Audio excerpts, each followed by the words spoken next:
Chapter 2 is very interesting chapter. Why? Because chapter 3 is saying, okay, we are talking about building resilience and climate resilience for Africa. We are talking about energy transition for Africa. But for that, we need resources. One of the main findings in that chapter is that up to 1.6 trillion US dollars is needed for Africa climate commitment and its nationally determined contribution. Put annually, this amount represents 145.5 billion US dollar. But what is Africa receiving?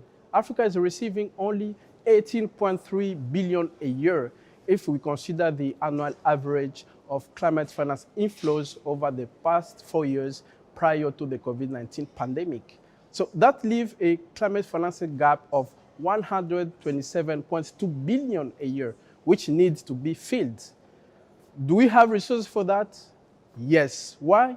Because if you see what happened just over the less than 3 years during the COVID-19 pandemic, between January 2020 and September 2021, 17 trillion US dollars have been injected in the world economy to respond to the economic fallout of the COVID-19 pandemic.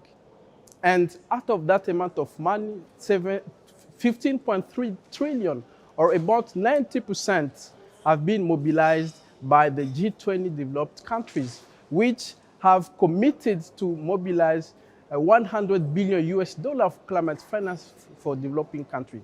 So resources for climate finance is not an issue. The issue is political will. And that is one of the key findings of the report.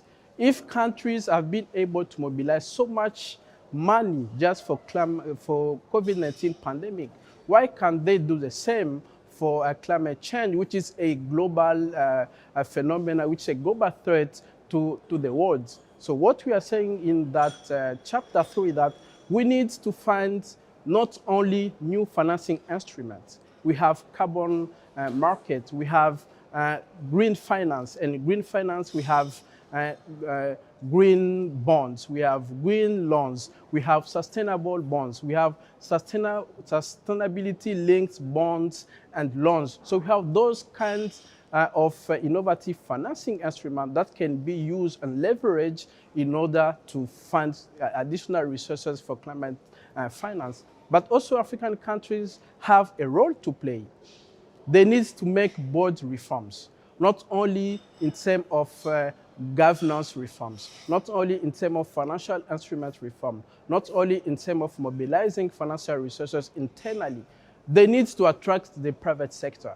And for that, they need to put in place a good instrument. And one of them is to leverage blended finance, which can help de-risk the private sector participation in global finance. So the next COP27, which will be held in Egypt, is a huge opportunity for Africa because there they need to leverage, they need to advocate for more climate finance and try to negotiate so that the continent receive the climate finance that it needs to receive, given its low contribution to the global carbon emissions, but also to the needs, given that the continent is the one that is the most affected by climate change and climate shocks.